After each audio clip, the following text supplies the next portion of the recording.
Hey guys, tonight we step into the echoing quiet of ancient Rome, where the city gates loom tall and lanterns glow like fireflies caught in stone arches. You stand there, not as a grand senator or a gladiator waiting to fight, but as something far more ordinary, far more invisible, the shadow walking beside Rome's postman, the couriers of the empire. The air is cool, filled with the faint smell of olive oil smoke, and the hum of distant taverns where laughter will continue long after you've set out. These men are about to leave comfort behind for days, maybe weeks, of relentless marching. You probably won't survive this. If you tried it yourself, your modern sneakers would be shredded in an afternoon, and your phone battery wouldn't last past the first milestone. So, before you get comfortable, take a moment to like the video and subscribe, but only if you genuinely enjoy what I do here. And if you're awake enough, I'd love for you to post your location and your local time in the comments. I always find it fun to see where in the world you're listening from. Now, dim the lights, maybe turn on a fan for that soft background hum, and let's ease into tonight's journey together. The lanterns at the gate sway as couriers adjust their straps. Each satchel bulges with sealed scrolls, tied tight with cord, stamped in wax. Some are imperial orders. Don't you dare lose those, while others are merchant contracts, petitions, maybe even love letters smuggled inside the official bundle. You watch one courier tug at the leather thong of his sandal, sighing like a man already halfway to Gaul. You notice the tired eyes, the quiet groans, and the way each of them carries the same nervous silence.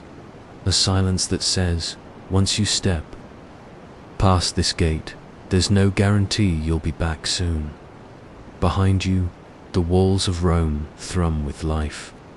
Vendors still shout at night, dogs bark, water splashes from fountains. But ahead, the world dissolves into darkness, pierced only by torches mounted at the gate. That's where the empire begins, outward, not inward. The couriers know it. You know it.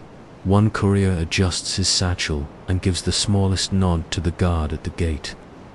The guard doesn't speak, just lifts his torch, a flicker of gold dancing across his helmet. The courier steps forward, and just like that, you follow him into the vast unknown. The road underfoot is not dirt tonight.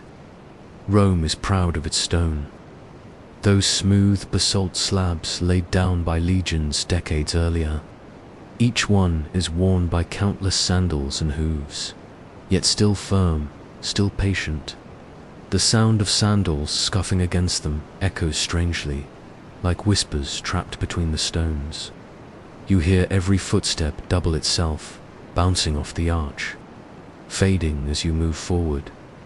The courier ahead of you mutters under his breath, something about the weight of his satchel.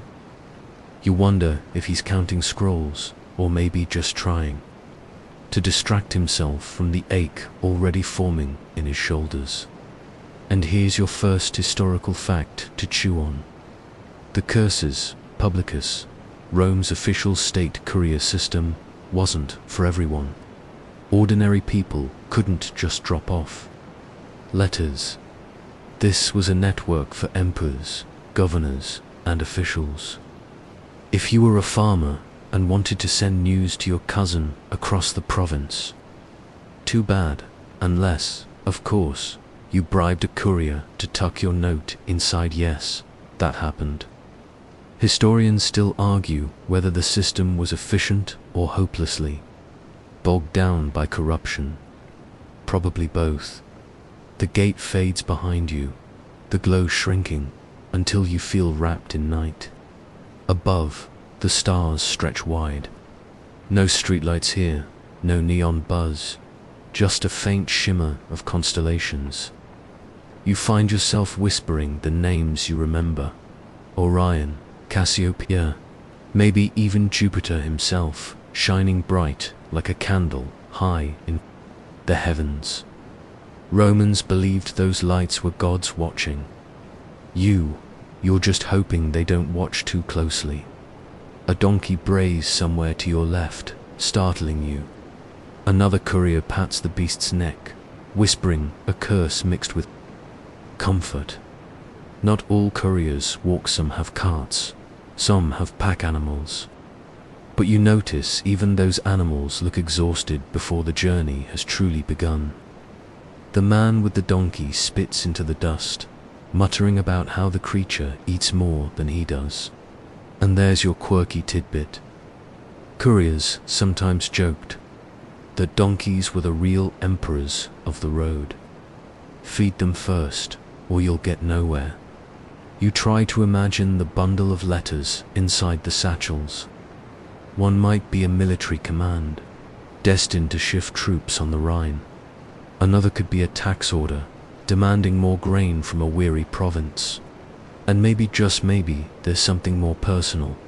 A senator's desperate note to his mistress, sealed with wax thick enough to pretend it's official.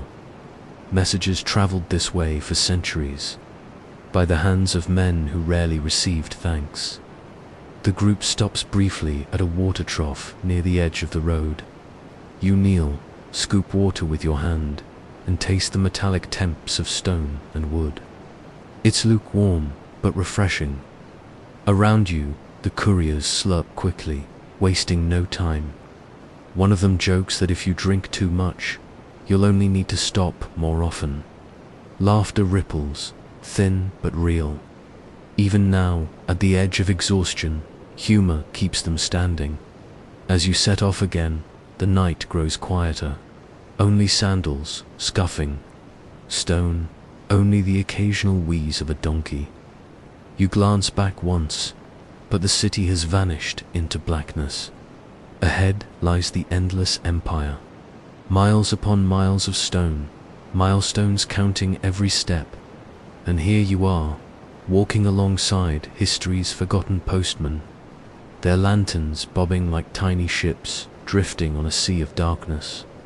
The rhythm starts to settle into your bones. Step, scuff, breath, repeat. Your ears fill with the sound of sandals on stone, the ancient heartbeat of the Roman road system. At first, it seems like nothing, a dull monotony.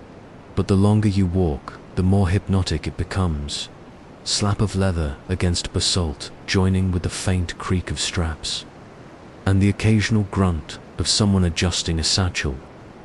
The empire breathes through these sounds. The road itself is a marvel, though you'd never call it comfortable. Each slab of stone was cut, hauled, and fitted by legionary hands, layered over gravel, sand, and even cement. It's steady, strong, and designed to last centuries. Imagine being so thorough that your work still survives 2,000 years later, and yet your feet don't thank you. Smooth doesn't mean soft. The soles of your sandals are already rubbing raw, and you think of the poor courier who once said, "The empire is stone, and so are my blisters." A joke, yes, but not far from truth. Somewhere ahead, a milestone juts up at the roadside, pale in the starlight. You lean close as you pass it, tracing the faint grooves where chisels once carved out the distance to Rome. 18, it reads 18 miles. You're barely begun. These markers are like silent witnesses, standing vigil. Every 1,000 paces, their stone faces watching endless waves of couriers, soldiers, and merchants shuffle by. Each one whispers both encouragement and despair. You've covered some ground, but the road ahead never ends. A courier whistles softly, a tune so off-key you almost laugh. He's trying to drown out the ache in his legs, and you find yourself grateful for the distraction. Rome's postmen often sang or muttered prayers as they walked, not only to keep their spirits up, but also to ward off loneliness. That's a real hazard, to not bandits, not wolves, but the quiet that stretches for days until your thoughts start to gnaw at you like rats in the dark. And yet, despite the grumbling, the empire depends on this rhythm. Every letter in those satchels carries weight. A general on the Danube waits for instructions. A governor in Gaul wonders if his tax exemptions were approved. A grain merchant in Egypt prays that his request for safe passage actually reaches the capital. If the courier falters, if the road swallows the message, entire provinces could unravel. Historians still argue whether the Roman post was ever truly reliable, or whether its delays and failures chipped away at the empire's efficiency over time. What's certain is that even emperors complained about their mail arriving late, and you thought waiting 2 days for a package felt long. As the group trudges forward, the smell of leather and dust grows thick. You realize the road is not only a path, but also a kind of theater, where every step is part of a vast performance. The audience, the empire itself. Rome designed these highways not just for utility, but as propaganda. Every smooth stone under your foot whispers, "We built this, we ruled this, we are everywhere." The couriers, whether they knew it or not, carried that message as surely as they carried their scrolls. A thought drifts across your mind as you watch the lanterns bob. How many secrets these men carried without ever knowing. Imagine holding in your satchel the decree that orders the execution of a rebel, or the pardon that spares a city. One slip, one lost letter, and history changes course. The couriers don't think about it, they can't. If they did, they'd never make it past the first milestone. But you, drifting along, feel the weight of it pressing into your shoulders like an invisible satchel of your own. Ahead, the road dips into a valley where fog clings low to the stones.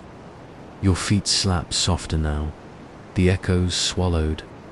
A donkey snorts nervously, its hooves clicking as if the fog itself might hide something waiting. You listen harder, every sound amplified, the shuffle of sandals, the distant owl, the faint trickle of water in a ditch by the roadside. Even here, the rhythm holds.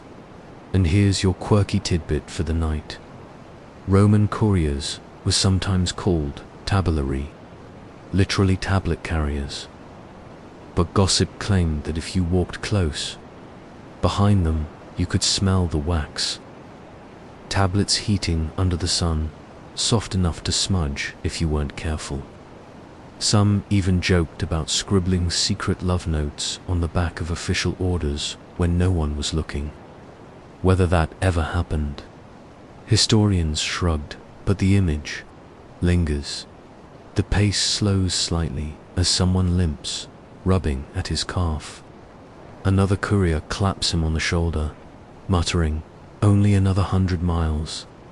It's sarcasm, of course, but it keeps the group moving. Humor is survival here. Without it, the rhythm would grind you down into silence.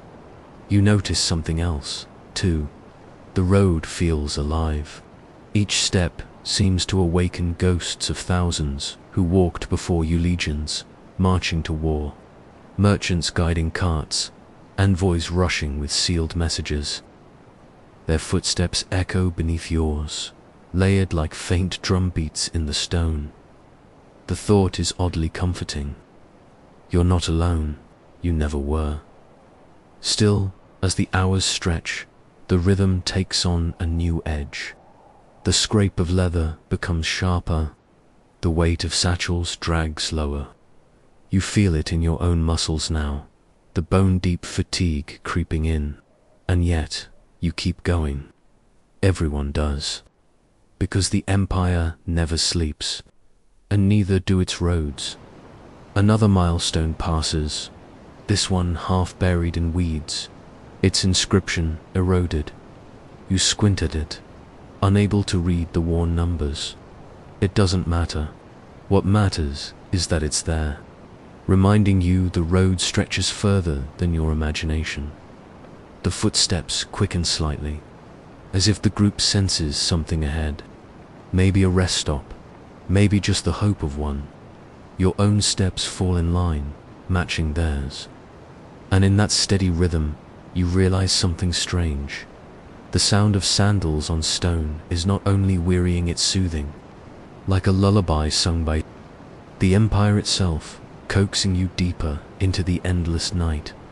The satchels jostle as you walk, and you begin to notice how carefully they are guarded. Every courier has a hand either resting against his bag or tugging the strap tighter on his shoulder, as if the letters inside are more precious than gold. In many ways, they are. Gold can be replaced. Orders cannot tonight. You catch the flicker of lamplight on wax seals, tiny discs, pressed flat with the emblem of an emperor, a governor, or some other official whose authority stretches far beyond the road you walk. The wax itself smells faintly of bees, sweet and earthy, as if the letters carry their own little hives within them. Seals like these are more than decoration, they are promises. Break one without permission, and you might as well sign your own. Execution order. A courier ahead of you mutters under his breath, patting his satchel with the kind of nervous pride someone might use to guard a child. He knows that inside, wrapped in parchment and tied with cord, are words capable of moving legions, changing taxes, even deciding whether a city flourishes or starves. It's a strange kind of power, carried not in a sword or a crown, but in lines of ink curling across vellum. Of course, not every scroll is imperial thunder. Some are trivial, or at least they seem trivial. A senator might be begging for finer wine shipments. A provincial merchant might be petitioning for a fairer tax on figs. And though no one would admit it openly, there were almost certainly love notes slipped into official bundles, hidden beneath the pomp of state orders. The Roman postal system was meant to be serious, but people are people, and people smuggle affection wherever they can. Historians still argue whether private correspondence was tolerated or simply ignored by officials who didn't care as long as the courier kept moving. The records don't give us a clear answer. What you can be sure of, though, is that these men walking beside you know the difference between the heavy seal of a military decree and the lighter wax of a personal plea. And while they'll never say it aloud, they likely guess which scrolls actually matter. One courier shifts his bag to his front, tugging it higher as if afraid of the damp night air. You glimpse the edge of parchment where the leather doesn't quite cover, its surface already curling at the corners from humidity. Ink and wax are fragile things. A sudden rainstorm or a stumble into a puddle, and entire messages could blur into unreadable smears. Imagine trying to explain that to a Roman commander. Sorry, your orders dissolved somewhere between milestone 12 and milestone 13. You probably wouldn't survive that excuse either. And here's your quirky tidbit for tonight. Romans sometimes used wooden tablets coated in wax instead of parchment. You'd write by scratching into the wax with a stylus, then smooth it flat again to reuse. In theory, this made for excellent portable notes. In practice, well, one courier joked that if you carried a wax tablet too long in the sun, you'd arrive with a blank slate. Whether that joke was born from truth or just a weary imagination, you can't say, but it makes you picture melted letters sliding off into oblivion. You keep walking, eyes flicking to each courier's satchel, and the thought creeps in, what if someone opened one? What if they read a secret message on the roadside and then resealed it carefully? Surely someone tried. The empire was built on intrigue as much as stone. Maybe a courier himself, desperate or curious, risked a peek. Or maybe it was a stranger, bribing or threatening the man to reveal what he carried. Historians suspect it happened more often than anyone wanted to admit. And even now, you can feel the temptation, knowing the weight of the unknown is right there, swinging at a man's hip. The group slows briefly to adjust straps and drink water. One courier, grinning through his exhaustion, leans close to another and says, "If I open a scroll and it just says, 'Buy more olives,' I'm quitting." The men chuckle softly, the laughter rolling like tired wheels on a cart. You can't help but laugh too, even though your feet ache with every step. When the road rises slightly, you glance down and see how the lamplight catches on the cords binding the scrolls. Each tie looks delicate, easy to undo, and yet somehow stronger than iron. The empire itself depends on these little knots. One tug too many, one broken seal, and the chain of trust collapses. The fragility of it all is almost absurd. An empire that conquered continents still relies on the thin strength of beeswax and twine. You listen to the shuffle of sandals and think about the scrolls nestled together, bumping softly with each step. They seem to whisper against one another. Orders, gossip, confessions, lies, some destined to be read by emperors, others destined for fire if deemed unimportant. None of them know which fate awaits. The night deepens, and the group's voices fade into silence again.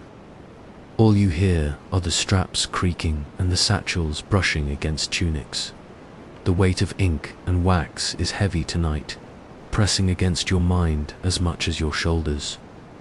You can almost taste the parchment, dry and musty, like dust stirred up in a forgotten library. Ahead, another milestone glows faintly in the torchlight. The couriers don't pause to read it this time. They just march on, shoulders tight, satchels clutched, eyes forward. And you, caught in their rhythm, march with them, carrying not only letters, but the strange awareness that words can sometimes weigh more than any stone. The straps bite into your shoulder now, an ache that spreads down your spine and gnaws at your hips. You shift your weight from side to side, but the leather digs in all the same. The other couriers grunt, roll their shoulders, or rub at sore spots, but no one complains outright. Complaining doesn't lighten the load. The satchels bounce and sway, filled with scrolls that seem to grow heavier with every mile, as if the words themselves are fattening on your effort. You notice how uneven the group looks, some men with bulky carts tugged behind them, others with pack animals plodding along, and still others relying only on their legs. Donkeys bray occasionally, their stubborn cries breaking the silence like badly timed jokes. One animal stumbles on a loose stone, and its owner swears softly before tugging it back into rhythm. You wonder if the donkey feels any less exhausted than the men, or if it, too, dreams of a warm stable and oats instead of endless stone roads. There's a courier walking near you who seems to carry his entire life on his shoulders. Not just scrolls, but a rolled blanket, a dented waterskin, a pouch of dried figs swinging at his hip. His gait is uneven, but steady. He's done this before. He notices your glance and gives a crooked smile. "Better the figs than the letters," he mutters, as if figs at least fill your stomach while scrolls only drain your strength. You chuckle quietly, though your throat feels dry. Historians still argue whether most couriers were legionaries assigned to duty or hired contractors scraping by on meager pay. Evidence points both ways. What's clear is that whoever carried the letters often carried too much else as well: food, bedding, tools. The empire demanded endurance, and endurance meant being your own pack mule. Imagine working a government job today where, instead of a company car, you're given a donkey and some sandals. Benefits, None. Retirement, doubtful. The group slows, at a slight incline, and the weight of each step becomes undeniable. Your sandals scrape harder against the stones. Your calves burn. A cart creaks loudly as its wooden wheel grinds against the road's edge, and the man tugging it huffs so hard you fear he'll collapse. Yet he keeps pulling, lips set tight, eyes fixed on the dark horizon. You can almost hear the road itself, laughing at you, built so straight, so unyielding, it offers no softness, no kindness, just a line stretching forward, promising nothing but more miles. And still, the empire moves on it, step by weary step. Here's your quirky tidbit: Roman sandals, called caligae, had iron hobnails hammered into the soles for durability. Great for gripping stone, terrible for comfort. If you've ever worn cheap flip-flops too long, multiply that by 1,000 and add sharp metal bits clinking with each stride. Some couriers, stuffed wool or moss under their feet to soften the blow. You consider doing the same, but realize moss is in short supply on this dry stretch of road. The donkey's hooves echo like drum beats. You find yourself matching their rhythm: 3 clops, then your 2 sandal slaps, then another clop. It becomes a strange music, almost soothing if you ignore the soreness creeping up your legs. One courier even hums along with it, turning the clatter of beasts and boots into a kind of lullaby. You almost laugh at the absurdity. Rome's empire is glued together not by marble halls, but by sweaty men humming alongside stubborn animals. Someone shifts his load with a groan and mutters, "If these letters are just the emperor asking for more grapes, I'll eat the wax myself." The others chuckle, and for a moment the air lightens. Humor, even bitter humor, keeps the march alive. You join in the laugh, imagining the emperor's grand decree: urgent, need, raisins, double, quick. History might be heavy, but it leaves space for jokes. Still, the burdens never let you forget reality. The straps dig deeper, the carts squeal louder, and the empire's messages, silent inside their wrappings, seem to mock you. You imagine them, whispering, "Faster, faster," with every bump against your side. You can almost hear the ink shifting, the parchment curling, alive with urgency you'll never fully know. Historians debate whether couriers were given rest days, or whether they were expected to march until they collapsed.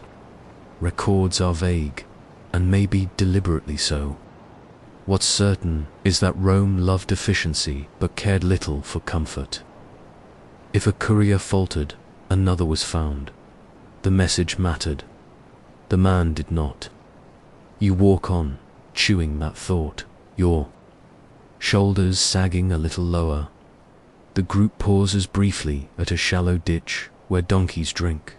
You crouch, splash water on your face, and feel the mud sucking at your sandals. The relief is sharp but fleeting. Already, someone calls to move, untugging straps, urging beasts, groaning as they rise. The road doesn't care about your thirst. The road only waits to be walked. You notice the stars are fading slightly, a hint of dawn pressing at the horizon. Shadows of trees stretch longer across the stones. The carts creak louder, the beasts shuffle more stubbornly, and the men sigh. In unison, as if each step were a confession. Yet they keep moving, and you, shoulders aching, feet sore, march with them. Because that's what Rome demands. Donkeys, carts, and aching shoulders trudging across endless stone. The first glow of dawn finds you at a cluster of low stone buildings set beside the road. Smoke curls lazily from a chimney, and the faint Smell of baking bread drifts into the air. It's not a village exactly, but one of those way stations, Rome scattered across its empire, the mansionese and mutations. The names sound grand, but the reality is humbler. Simple lodgings, rough stables, and tables scarred by too many elbows. For a courier, though, it feels like heaven. The men around you straighten their backs at the sight, suddenly moving with renewed energy. Even the donkeys pick up their pace, ears twitching as if they too know relief is near. A heavy cartwheel squeaks in protest one last time before being dragged into the courtyard. A host greets the group, yawning, wiping flour from his hands. His eyes flick quickly to the satchels. He knows exactly what kind of guests he's dealing with. Inside the station, warmth hits you like a blanket. The air smells of wood smoke, bread, and a faint sourness from sweat-soaked tunics drying on pegs.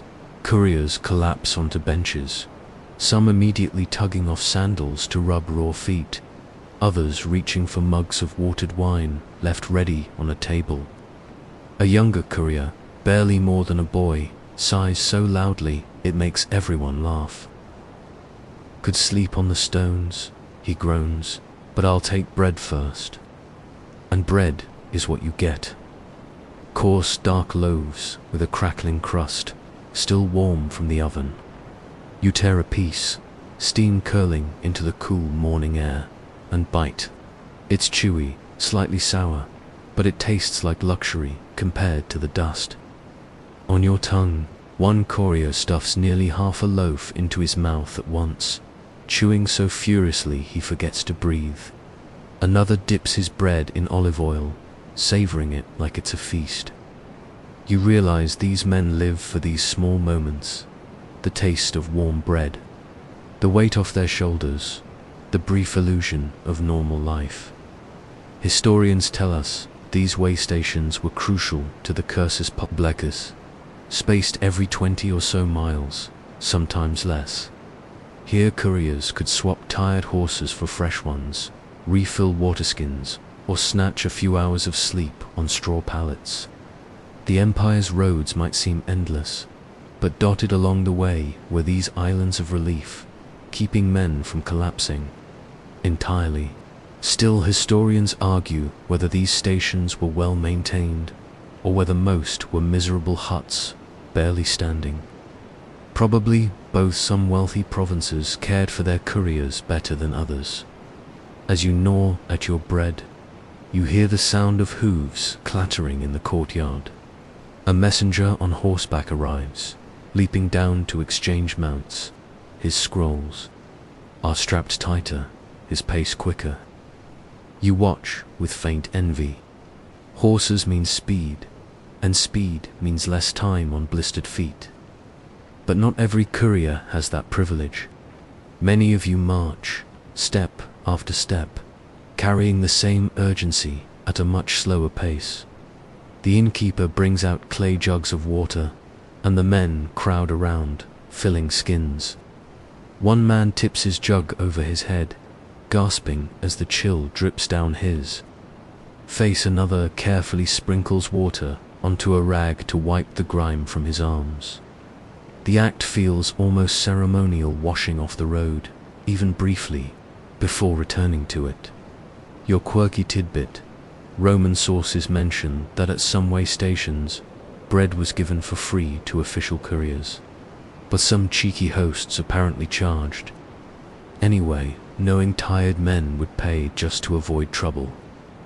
Imagine stumbling into a station after 30 miles, only to be told, "That'll be 2 coins for your bread." Rome's bureaucracy could reach far, but petty greed still found its cracks.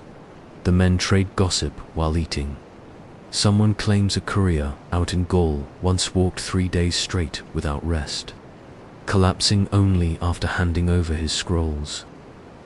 Another insists the emperor's letters are lighter, as if respect makes the parchment weigh less. They argue good-naturedly, voices rumbling like tired bees. You realize the chatter is as much nourishment as the bread, the sound of companionship, keeping everyone tethered to sanity. One courier pulls a small wax tablet from his pouch and scratches a quick note, probably for himself. He mutters about a route change, then tucks it away again, sighing. Even in a moment of rest, the work seeps in. The road waits just outside, pressing at the door like a patient creditor. Soon enough, a man claps his hands, signaling it's time.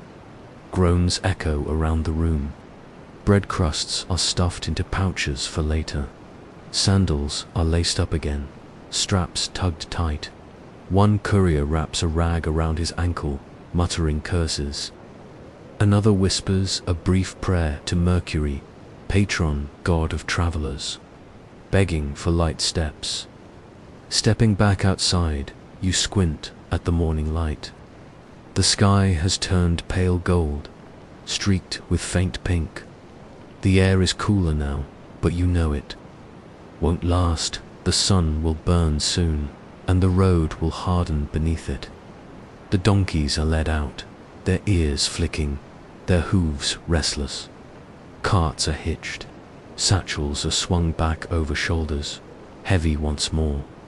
The way station shrinks behind you as you set out again, but the taste of bread lingers on your tongue, and the warmth of the hearth clings faintly to your skin. You realize this is how the couriers survive, not through comfort, not through luxury, but through scraps of relief, scattered like crumbs along an endless path ahead. The road waits flat, unyielding, stretching into the horizon. And you, belly, no longer empty but shoulders still aching, march onward with the others. The smell of warm bread fading slowly into memory. The sun is climbing now, and with it comes the slow punishment of heat. The coolness of dawn fades, replaced by the shimmer of air rising off the road. Each step presses grit into the soles of your feet. Each breath tastes of dust. The men around you squint and pull their cloaks tighter around their shoulders, not for warmth now, but for shade. A few tie scraps of cloth across their heads to keep sweat from dripping into their eyes. The rhythm of marching sets in again. The creak of carts, the shuffle of sandals, the occasional bray of a donkey, it's a music you can't escape. Courier, with a scar across his cheek, mutters a counting chant under his breath, matching his strides to numbers. 1, 2, 3, 4. Over and over, as though if he stops the numbers, he'll stop moving entirely. Another rubs a small charm tied to his wrist, whispering a prayer to Fortuna for luck on the road ahead. The road itself feels endless. Roman engineers designed them to stretch straight whenever possible, slicing across landscapes with almost cruel precision. What looks like a short distance can take hours, mile after mile, without a single curve. No shade, no stream, nothing but stone, dust, and sky. Historians have marveled at the skill it took to build these highways, but for the men walking them, the genius is a torment. A winding road would at least trick the mind into thinking progress is made. Here, each milepost simply confirms how far you still have to go. Occasionally, though, you pass one of those mile markers, stout stone columns, carved with neat Latin letters. They tell you how far to the next town, sometimes even naming which emperor commissioned the road. The couriers hardly glance at them, but you do. You realize these stones are Rome's way of stamping authority into the earth itself. Wherever you walk, Rome is there ahead of you, measuring, counting, owning the very distances underfoot. The heat presses harder. Flies buzz around the donkeys, and one man curses as he swats his neck for the 10th time. Another pulls out his waterskin, tips it high, and shakes it empty. He stares at it, lips cracked, then just tucks it back at his side without a word. A companion notices and silently passes his own skin, saying nothing. The man drinks greedily, gasps, and hands it back. The look in his eyes says more than thanks, and then salvation. Far ahead, shimmering in the brightness, you spot an aqueduct crossing the road. Its arches rise from the ground like the bones of a giant carrying water from some distant spring into the heart of Rome's world. You and the others drift toward it almost unconsciously, like moths to a flame. Beneath one of the arches, a small stream trickles from a spout where travelers have chipped at the stone to drink. The couriers cluster around, cupping their hands, splashing their faces, laughing through cracked throats. Historians remind us that aqueducts were not just marvels of engineering, but lifelines. A courier's survival might depend on stumbling upon one like this at the right moment. Rome built roads for the empire's reach, but it built aqueducts for its breadth. To stand in the shade of those arches, cool water dripping down your fingers, is to feel civilization itself offering a brief mercy. Refreshed, though not fully relieved, the group presses on. The road tilts upward into a low hill, and your calves scream. Dust rises in clouds behind the cartwheels, coating every hair, every wrinkle in sweat. One man coughs so hard he bends double, then waves off concern with a wheezing laugh. "Just dust," he insists, voice raw.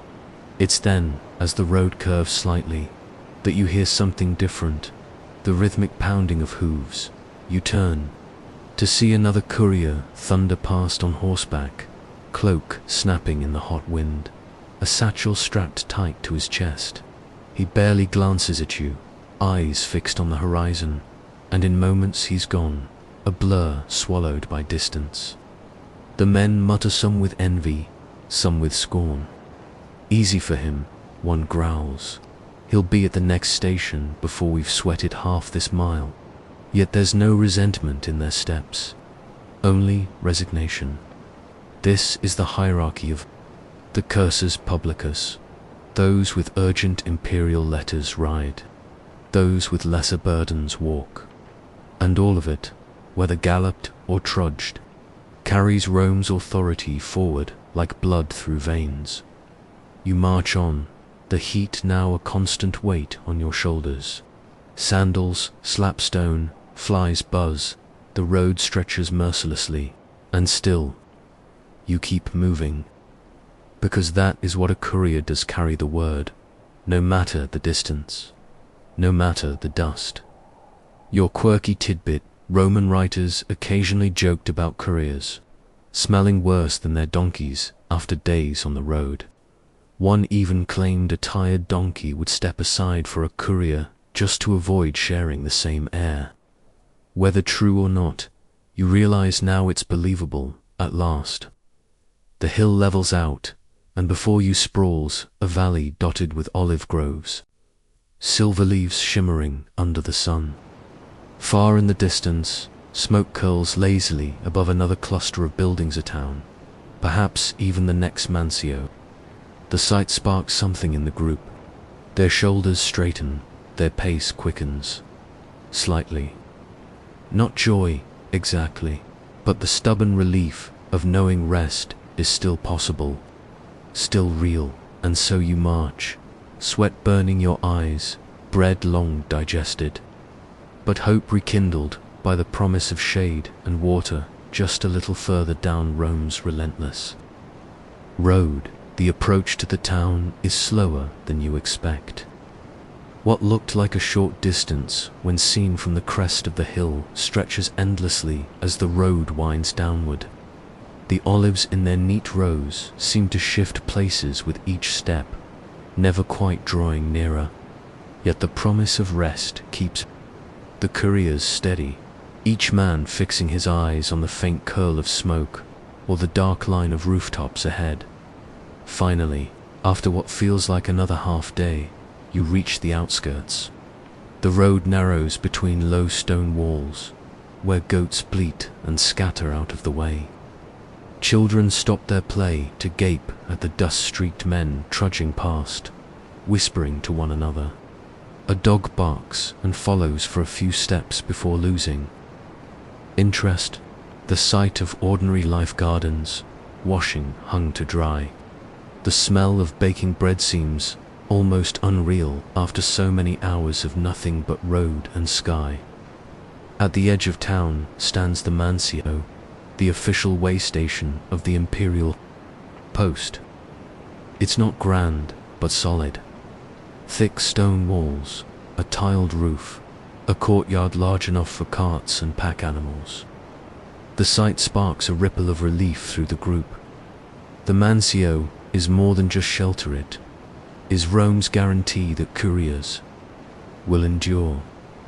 Inside these walls waits food, water, a cot, and perhaps even a fresh set of sandals or a mule for the next stretch of the journey.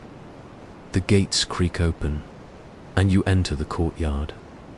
At once, the rhythm of travel shatters. Men slump against walls, wipe sweat from their brows, loosen belts. The animals are led to troughs of water, their brays sounding almost joyous as they drink. A servant approaches with a ledger, recording arrivals and checking seals on satchels to ensure no imperial message has been lost or tampered with. One by one, the couriers present their tokens of authority, wooden tablets stamped with the mark of the Cursus Publicus. Without these, they would be treated as common vagrants. With them, they are Rome's veins, vital and protected inside. The air is cooler, thick with a smell of stew simmering in an iron pot. Wooden benches line the walls, and you collapse onto one gratefully. The stew, when ladled into bowls, is thin, mostly beans, with a hint of barley and a scrap or two of salted pork butt. It tastes like a feast. The couriers eat in silence, the clink of spoons against bowls the only sound. Each man too hungry to speak. As you swallow, the weight of exhaustion finally begins to settle. Muscles ache, feet throb, and your eyelids sag. Yet rest is not always immediate. The postmaster of the station, wiry man with ink-stained fingers, summons the group. He unrolls a fresh set of orders, speaking in a clipped tone. Some men are reassigned, sent on faster routes with letters marked urgent. Others are told to remain for repairs, their sandals too worn or their mules too weak for the road ahead. You realize the Mancio is not simply an inn, it is an engine, redistributing men and resources with mechanical precision to keep the empire's arteries flowing. One courier protests when told he must leave before dawn with a new satchel, claiming his feet are too blistered. The postmaster only shrugs and says, "Rome does not wait for blisters." The man lowers his head, defeated. You sense the truth in the words. For all the individual pain, the system will grind forward. The empire's breath cannot pause for the weakness of one man. Later, when the orders are given and the bowls scraped clean, you stretch out on a straw pallet. It is lumpy and smells faintly of mildew, but it feels like a cloud compared to the hard earth of the roadside.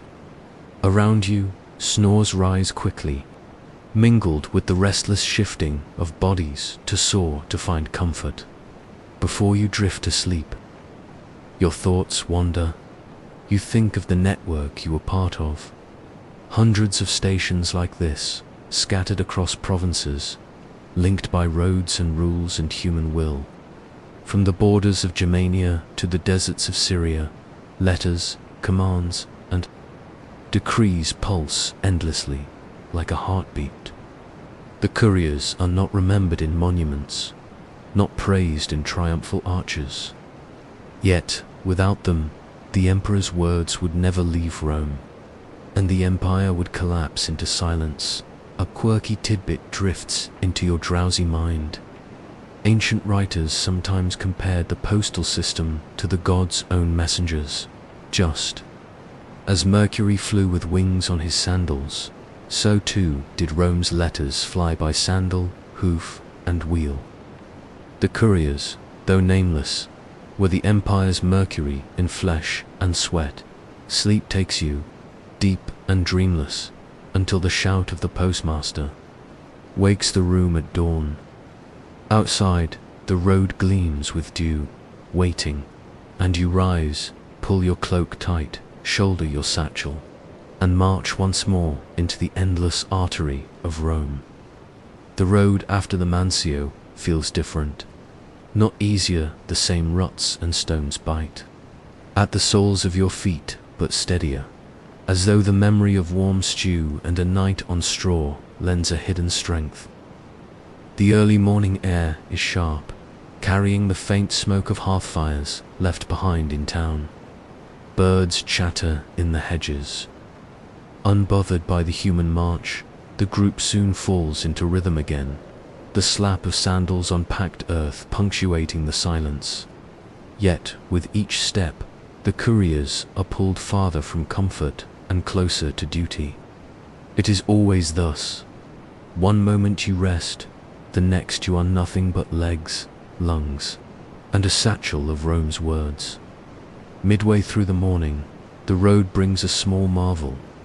At a bend where two hills meet, you come across a millenarium, a milestone of stone, rising waist-high from the ground. Its Latin inscription has weathered, but you can still make out the carved letters. The name of the emperor who commissioned the road, the distance to the nearest city, the proud boast that Rome itself lies so many hundreds of miles away. To a traveler, it is reassurance. You are not lost, not wandering. You are still on the thread Rome has spun across its world. One courier runs his fingers over the letters, lips moving silently as he traces the name of an emperor long dead. Another spits in the dust, muttering that emperors change, but the couriers keep walking. There is truth in both gestures. As the day stretches on, the sun grows heavy, and so do the bodies. Sandals slap more slowly. Satchels dig deeper into shoulders. You notice the way men begin to lean into the incline of hills, their breath hissing through teeth. Some keep muttering to themselves, half prayers, half curses. The road does not care. It rises, falls, twists, and stretches, indifferent to human limits. Around midday, a small river appears, its water flashing in the light. There is no bridge, only a ford, shallow but wide. The couriers wade through, sandals slipping on stones. The cold shocks your legs, numbing them for a moment. One man stumbles, splashing down, and laughter erupts despite the fatigue. The water washes dust from ankles and cools blistered feet, a small mercy. On the far bank, the group rests in the shade of a willow. Bread is broken, olives passed around. Conversation sparks briefly, snatches of gossip, speculation about the satchel's contents, jokes about who snores loudest at the Mancio. It is in such moments, fleeting and fragile, that the couriers seem most human. The empire may use them as instruments, but they carve out camaraderie where they can. A crust of bread, a shared laugh, a cool river across aching calves are the small rebellions against the grind of duty. Yet rest never lingers. The road summons, and the men obey by late afternoon. You spot a curious sight. A cart pulled into the ditch, one wheel broken, its driver swearing as he tries to mend it. The cart is loaded with amphorae of wine, their clay surfaces etched with trade stamps. The driver calls out, begging for help. A few couriers glance his way, but no one stops. To tarry for trade would mean punishment at the next station. The driver's curses follow you as you march past, but soon the road swallows even his voice as the sun begins to sink. The land shifts again. Fields give way to stretches of scrub and scattered boulders. The air feels emptier, the villagers fewer. Every step into this lonely country reminds you that the Cursus Publicus was not built for ease but for necessity, to bind together provinces that otherwise might drift apart by twilight. The group's pace falters. The next station is still, hours away. Weariness makes men clumsy. One nearly trips on a stone. Another rubs his knee as though something inside has torn. The leader of the group calls for song, a rough chant that sets a rhythm for the feet. It is not tuneful, but the rise and fall of voices keeps despair at bay. In the fading light, you think again of Rome, of senators in marble halls, generals planning campaigns, governors issuing decrees. None of them picture this, the endless tramp of feet, the raw blisters, the hollow bellies. And yet their power flows only because you and men like you endure it. The empire does not ride on chariots or rest on laurels. It walks on sandals, mile after mile, breath after ragged breath. At last stars appear, sharp and cold, above. The road gleams faintly in their light, stretching into darkness. The couriers march on, shadows among shadows, bearing the empires. Heartbeat through the night. Night on the Roman road is a world apart. By day, dust and noise and the weight of the sun press upon you. By night, the road becomes something else than silvery under moonlight, stretching into an uncertain distance. Each step feels swallowed by the darkness around. The couriers move, more quietly now. The day's chatter has burned away, leaving only the rhythm of sandals striking stone. Breath is ragged, but no one complains. The road at night demands silence, as if voices might call out spirits or thieves. The leather satchels seem heavier in the cool air, as though their unseen messages grow more urgent when the empire sleeps. To the left, faint torchlight flickers from a distant villa. Dogs bark faintly, carried on the night wind. Somewhere far off, an owl calls. The road feels lonelier with each mile at times. The group passes shrines by the roadside, small stone altars with fading inscriptions, left for travelers to murmur a prayer. Some still bear offerings, a cracked jug, a scattering of coins, dried garlands long withered. One courier pauses to touch the altar's edge, lips moving quickly in devotion before he rushes to catch up. Others walk on without glancing. Each man negotiates his own relationship with the gods, but on such long marches, even skeptics sometimes whisper into the night.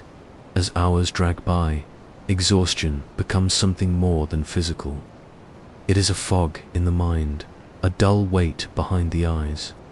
Thoughts fray. You think you hear voices in the dark hedges, though no one is there. Shapes seem to move at the edge of sight, only to vanish when you look. Still, the road draws you forward, an invisible hand tugging at your chest, reminding you that to falter is to fail, and failure is punished. Sometime past midnight, clouds drift across the moon, and the world plunges into deeper blackness. The couriers tighten together, forming a moving knot of bodies in the dark. You can hear the scrape of sandals, the hiss of breath, the soft slap of satchels against leather belts. It feels as if the empire has shrunk to this tiny group of men, trudging through nothingness, bearing all its weight on weary shoulders at last. The sound of running water reaches your ears. A brook, shallow but fast, crosses the road. The couriers kneel, scooping handfuls of cold water to their lips. Some splash it onto their faces, shaking themselves awake. The relief is short-lived, but it is something. The leader checks the sky, then urges everyone onward. Dawn is still hours away. The miles creep on. Time no longer feels measured by the sun, but by the body's limits, the burning of calves, the ache of the spine, the numb sting of feet battered by stone. A few men mutter half-coherent phrases, slipping into the borderland of sleep and waking even as they walk. Then, as if conjured by will alone, a shape emerges ahead, the outline of a mutations, a change station for horses. No warm food or straw. Here only a small outpost, little more than a shelter with a corral. Yet it is enough. A lamp burns faintly within, its light spilling onto the road. The sight rekindles a spark in the men's eyes. Inside, a drowsy stable hand stirs as the couriers enter. No words are exchanged beyond the necessities. Names logged, times marked, the satchels briefly checked. Horses shift and snort in the shadows, their bodies glistening in lamplight. The couriers collapse against the wall, resting only long enough to catch their breath before rising again. There is no bed here, no stew, no lingering. Just a reminder. The road has many stations, but few comforts. Rome demands movement, not rest. And so, before the first birds of dawn stir, the couriers are already gone, dark figures, swallowed once more by the endless, whispering road. Dawn comes not with sudden light, but with a slow bleeding of color into the sky. The road softens from black to gray, then to a pale blue, as if the heavens are rinsed clean after the long night. The couriers walk on, hollow-eyed, their silhouettes sharpened against the growing glow. Mist lingers low over the fields, wrapping the world in a thin veil. The silhouettes of olive trees appear first, their twisted trunks half hidden in the haze. Birds begin to stir, chorus of chirps, caws, and trills, reminding the travelers that life goes on beyond their mission. The empire breathes around them, indifferent to their struggle. With daylight, fear eases, shadows recede, and the road feels familiar once more. The men straighten their backs, though the weariness has not lifted. Muscles protest, but discipline drives them forward. The night has been endured, and endurance is its own kind of triumph.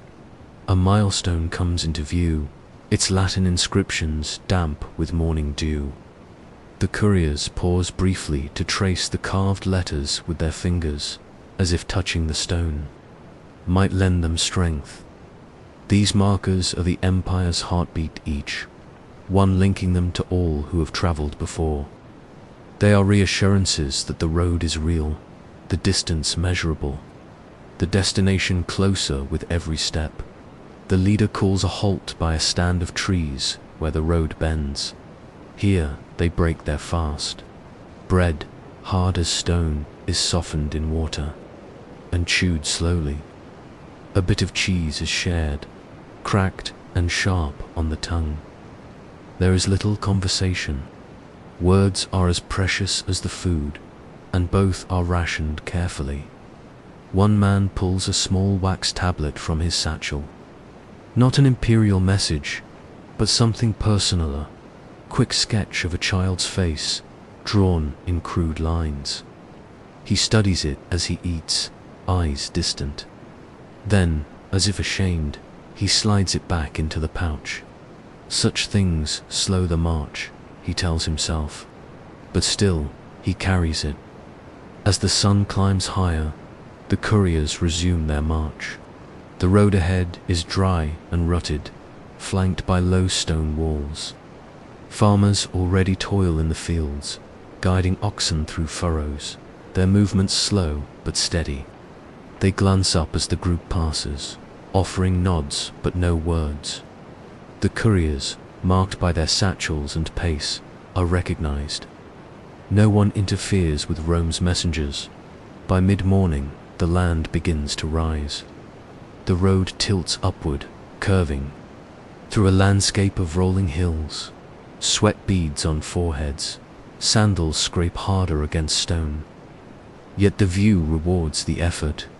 Valleys unfurl below, dotted with vineyards and scattered villas. Thin trails of smoke curl into the air from cooking fires, carrying the faint smell of bread baking. Here, the road is wider, built for legions to pass in order. Even worn by centuries of hooves and wheels, its symmetry remains impressive. The men walk more easily, as if the grandeur of Rome itself supports their steps. Near the crest of a hill, a way station comes into sight, this one larger, more orderly than the last. A courtyard enclosed by stone walls, a fountain trickling at its center, and a roofed hall offering shade. The courier's pace quickens. Inside, there is bread fresher than what they carried, bowls of lentils, even olives glistening. In oil, they eat quickly, seated on benches worn smooth by countless travelers. For a few minutes, they are more than couriers. They are simply men, hungry and alive. But rest never lasts long. The overseer of the station, a stern-faced official, inspects the satchels, seals, and the men themselves. His eyes linger on each one, searching for weakness, for carelessness, for any hint that the empire's lifeblood might falter in their hands. Only when he nods do they rise to go. Outside, the road stretches on, gleaming faintly under the strengthening sun. The men adjust their straps, settle the satchels, and move forward once more. The empire does not wait. The hours between morning and noon are cruel. The sun, now freed from the horizon, presses down with unrelenting heat. Shadows shrink until they cling only at the courier's heels. Sweat slicks their backs, their tunics plastered to their skin. Each step grinds dust into their sandals, raising blisters that throb with every mile. Conversation dwindles to silence. Even breathing becomes measured, each lungful of hot air rationed as carefully as water. The road, once their ally, now feels hostile, its stones radiating heat. Its width offering no shelter. Now and again, a milestone interrupts the monotony. Some are upright and clear, inscriptions still legible. Others lean drunkenly, half buried, their words eroded by centuries. Still, the couriers pause to note each one, murmuring the distances carved in Latin. These stones are their only companions, their only certainty. At midday, the party halts beneath the meager shade of a lone cypress. From their waterskins, they sip sparingly. Breadcrumbs stick to their tongues. A strip of dried meat, tough as leather, passes from hand to hand. A single fig is split among three. Such rations keep them moving, but never satisfy. Flies swarm thick in the heat, drawn to the salt of sweat and the scraps of food. The couriers bat them away impatiently, swiping at their faces with ragged cloths. Their world shrinks to discomfort, heat, thirst, hunger, and the endless rhythm of marching feet. Yet duty insists they rise again. By the sun's angle, they know the day is half gone. Each mile left behind is a mile closer to the capital, to the hand that must receive their message. The thought steals them. The road grows busier as afternoon deepens. Traders with mule trains trudge under the weight of amphorae filled with oil and wine. Soldiers march in smaller detachments, their armor glinting in the light. Farmers lead, carts laden with grain, bound for markets in distant towns. All step aside when the couriers pass, for the satchels mark them as Rome's own. Occasionally, A rider gallops past, dust billowing in his wake. These men travel faster, but not longer.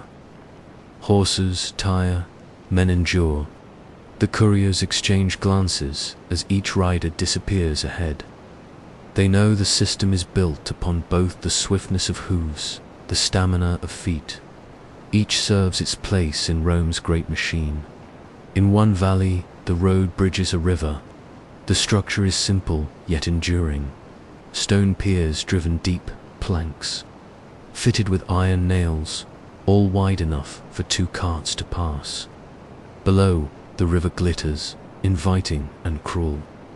The couriers pause only long enough to refill their skins before pressing on. None dare linger in the water's cool promise. Afternoon wanes. The light shifts, golden and low, softening the edges of the hills. Long shadows stretch across the road, offering brief relief. Spirits rise, though bodies remain weary. With evening comes the hope of rest. And then, at last, another station. This one sits upon a rise, its walls sun-bleached, its gate marked by the imperial eagle. A stable nearby houses fresh mules, their brays carrying on the breeze. Smoke curls from a chimney, promising warm food. The couriers quicken their pace, though their limbs protest. Inside the compound, they are greeted not with smiles, but with efficiency. The satchels are weighed, inspected, resealed.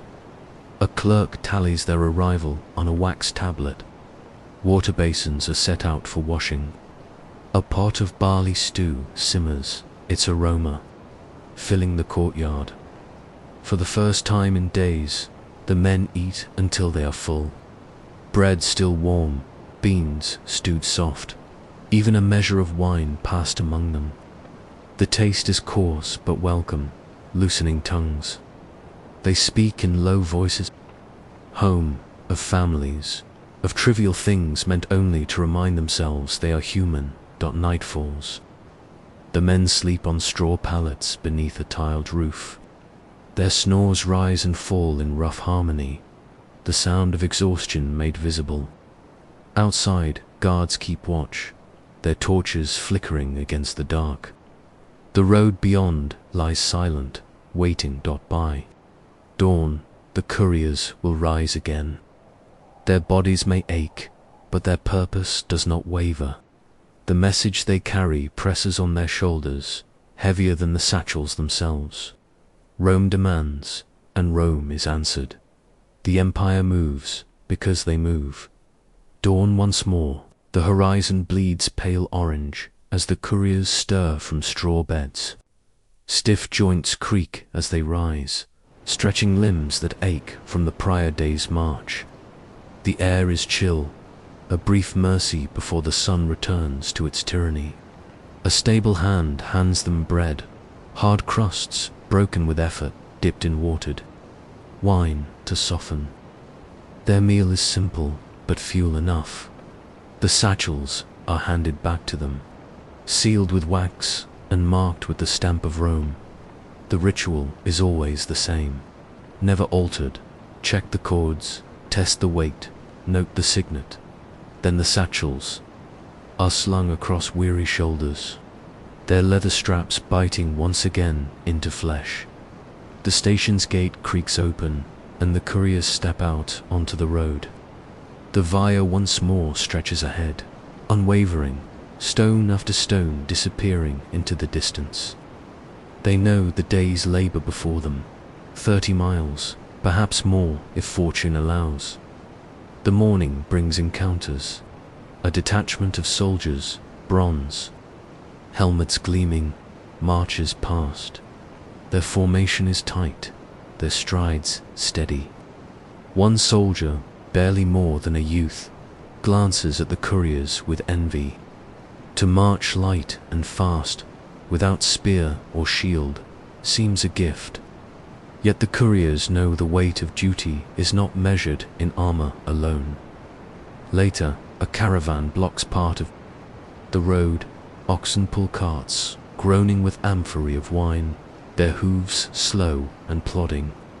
The merchants shout in Greek and Latin, urging the beasts forward, bartering even as they move.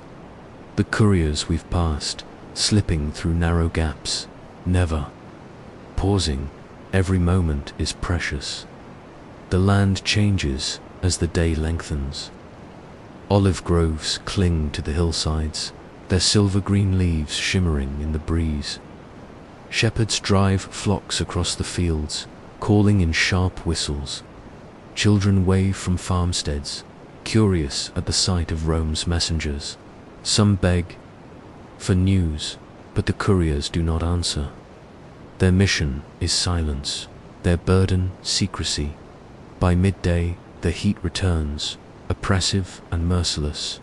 Sandals slap against stone, raising blisters that ooze raw beneath the straps. Dust cakes in their throats, each swallow dry as ash. Water skins grow light, and the men ration sips carefully.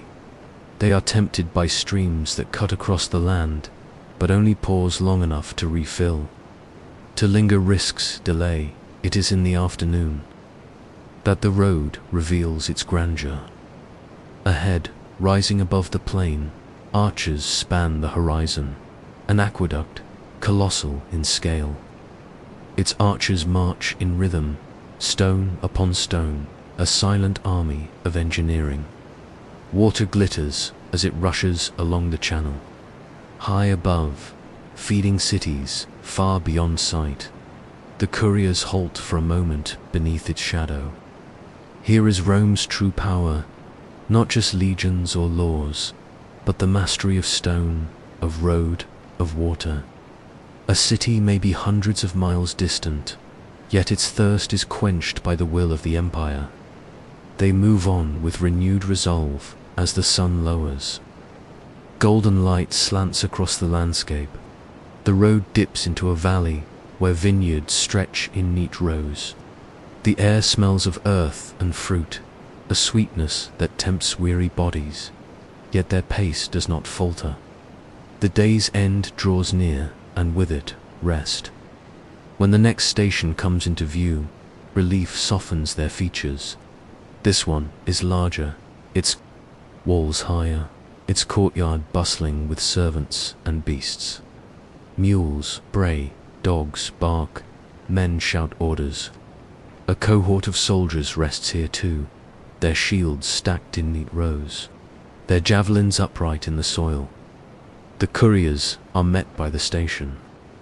Master, a balding man with ink-stained fingers.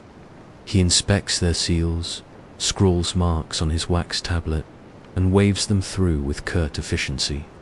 Fresh bread, lentil stew, and a measure of wine are set before them. Their hunger is sharp, but they eat slowly, savoring each bite. When night comes, they lie beneath tiled roofs once more. Their dreams are heavy, muddled by fatigue. Some dream of home, others of the city to which they march. A few dream of nothing at all, yet even in sleep, the road waits. For Rome's messengers do not rest by dawn. They will rise again, and always the via lies ahead. The days bleed together, indistinguishable save for the milestones that punctuate their progress. Every 1,000 paces, a column of stone rises by the roadside, carved with inscriptions. These silent markers announce the distance to Rome, to the sea, to the next great city. Some are weather-worn, their letters faint and eroded. Others are sharp and new, recently set by the emperor's command to the couriers. These milestones are both comfort and torment. Comfort because they measure progress, proof that their labor is not endless. Torment because each number etched in stone reminds them how far still remains. On the 4th day of travel, the road carries them into rolling highlands. The air is cooler here, scented with pine and wild herbs.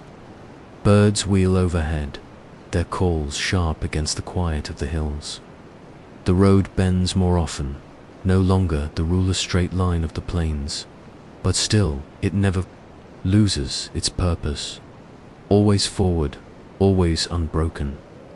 They pass a band of pilgrims trudging toward a sanctuary far ahead.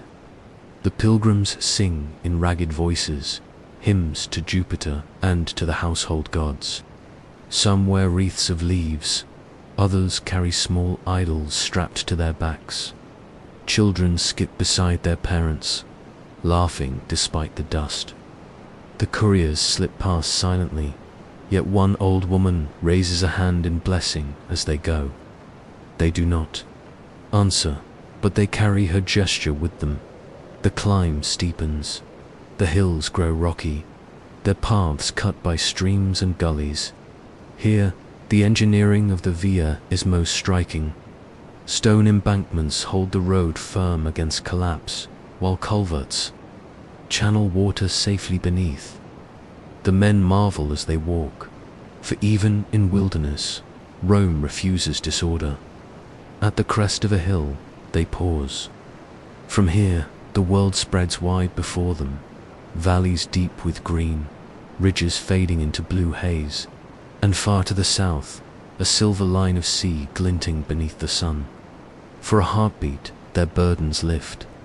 The empire is vast, yet it is bound together by roads like this, and by men like them. The descent is harder than the climb. Loose stones slip beneath sandals, and knees ache from the weight. One courier stumbles, nearly pitching forward, but a comrade steadies him. They exchange no words, only a nod. Such gestures suffice. The road does not leave room for speeches. By evening they reach another station. This one is humbler, a mere villa with a stable and a well, but its hospitality is no less. The keeper's wife greets them with a jug of cool water, which they drink as though it were nectar of the gods. A pot of barley porridge follows, thickened with herbs and drizzled with oil. It is simple fare, but to hungry men it tastes divine. That night, the couriers rest on mats laid upon the floor. Through the open windows they hear the night sounds of the countryside frogs in the marsh, crickets hidden in the grass, a dog barking in the distance. Their bodies ache, but sleep takes them quickly. The following morning brings rain. Clouds roll in heavy and dark, and soon the road gleams wet beneath their feet. Cloaks are pulled tighter, hoods drawn low. The rain seeps into sandals, chilling their toes, yet still they march.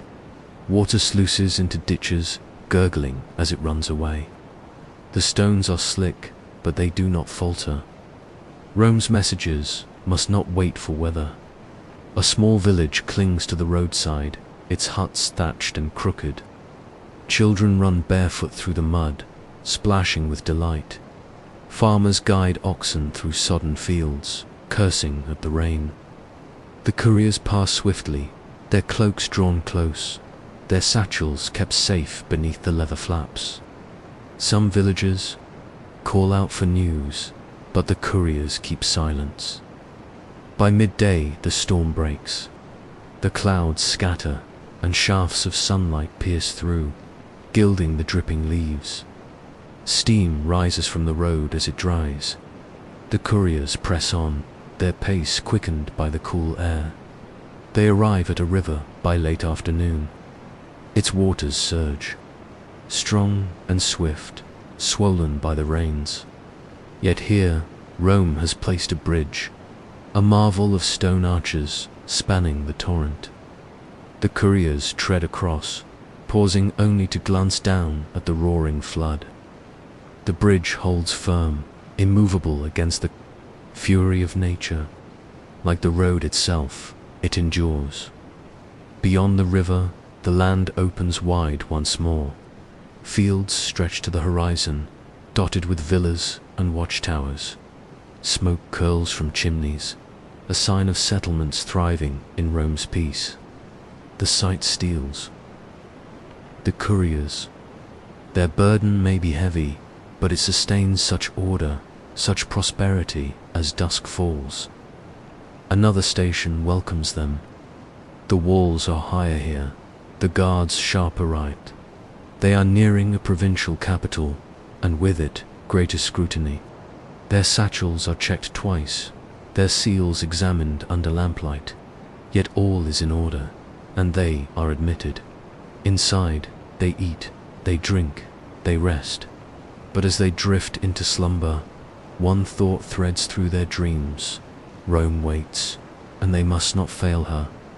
Morning comes with the tolling of a bell from the nearby forum.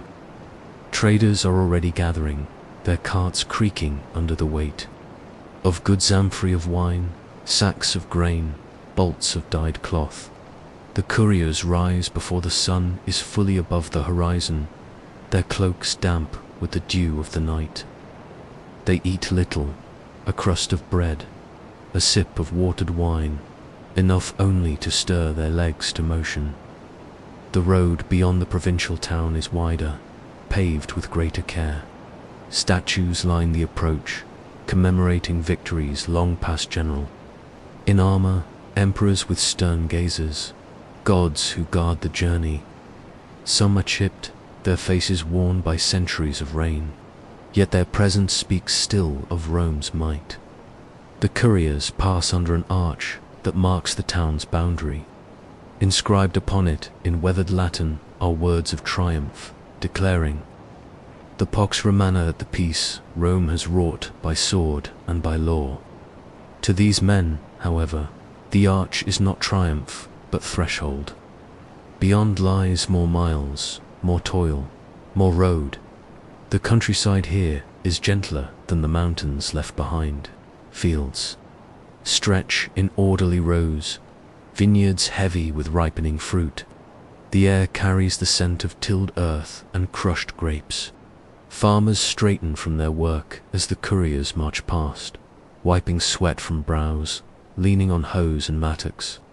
Some nod respectfully, recognizing the imperial satchels.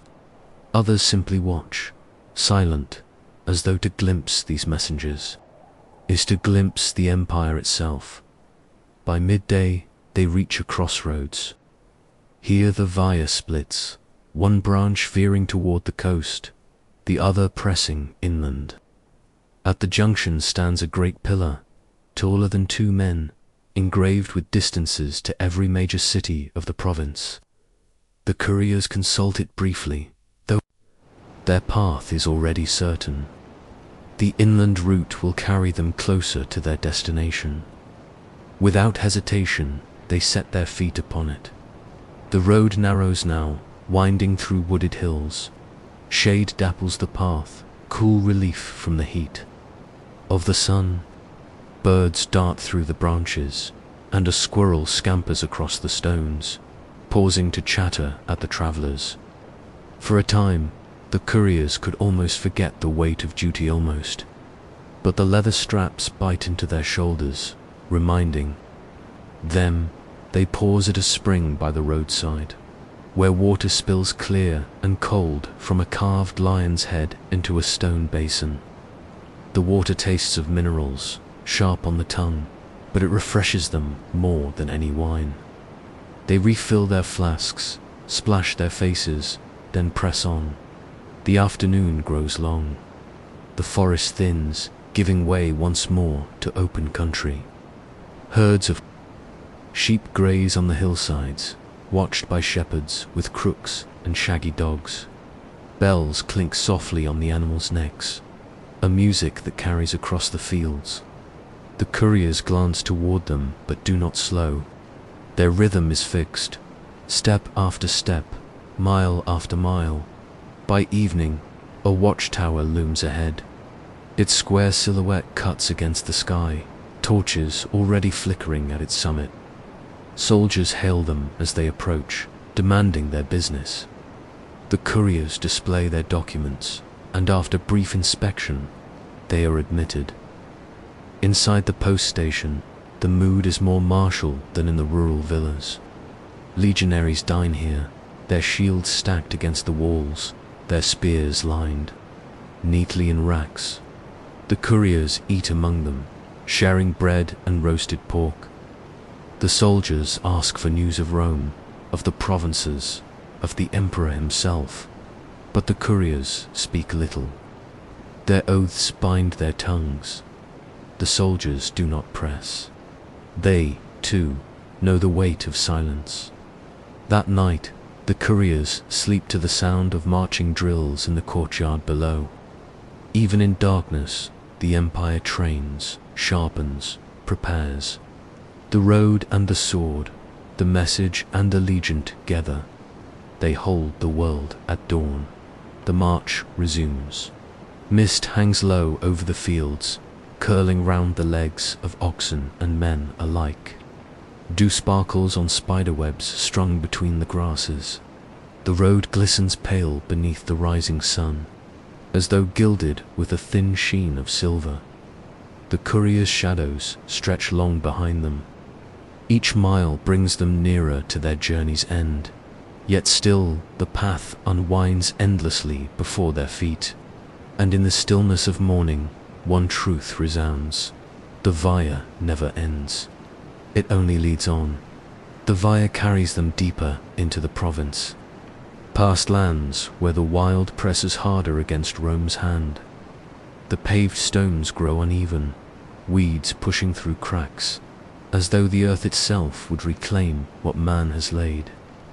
The milestones, once polished and sharp with inscription, are weathered now, their letters faint, their distances guessed rather than read. The couriers do not falter. Their pace remains steady, their sandals striking the stone with the same rhythm as when they left the city. The empire has trained them for such endurance step after step, mile after mile, until the miles themselves blur. A village lies ahead, clustered about a small hill. Its walls are timber, not stone, its roofs thatch, not tile. Smoke rises from the chimneys, mingling with the smell of livestock. As the couriers enter, dogs bark and children pause their play, staring wide-eyed. Few here have seen the imperial messengers, but all know what their presence means. The village elders come forward, offering bread and salt, the simplest tokens of hospitality. The couriers accept politely but do not linger.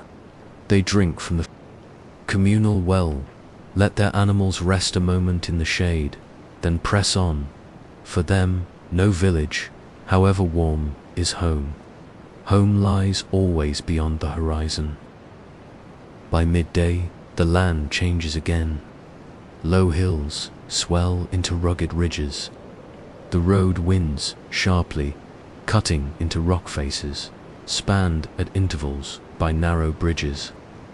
Below these, rivers tumble in froth and spray, their roar echoing through the valleys. Crossing them is no small feat, for the wooden planks creak and the stone arches tremble with the weight of time. Yet still the via holds in one narrow defile. The couriers pass beneath a cliff where carved reliefs proclaim Rome's dominion. Eagles spread their wings above the heads of marching legions. Chariots thunder, and inscriptions boast of emperors who tamed the wilds. The images are fierce, but moss creeps over them, softening their lines. Time erodes not only the road, but memory. That evening, they reach a mansio perched on a height, its walls commanding views of the valleys below.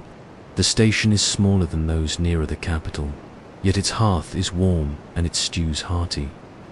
Other travelers gather here, merchants with guarded carts, pilgrims bound for distant shrines, a pair of scholars arguing over scrolls. The couriers sit apart, their satchels at their sides. One polishes his sandals with oil, another sharpens the knife he carries for the road. They exchange few words. What they bear is not for sharing, even in whispers. Night falls with a chill wind sweeping down from the highlands. The couriers wrap themselves in their cloaks, lying close to the fire. Beyond the walls, Wolves howl in the distance. Their cries a reminder that civilization here is but an island in the sea of wilderness. Yet within the circle of Rome's road, they are safe. The empire holds. At dawn, the sky breaks in streaks of red and gold. They shoulder their satchels and descend from the station, the road dipping into deeper valleys. Mist clings to the hollows, rising like smoke from unseen fires. The journey is long yet, but each sunrise brings them closer. Their feet know the stones, their eyes the path. What lies ahead remains hidden, but the via guides them still.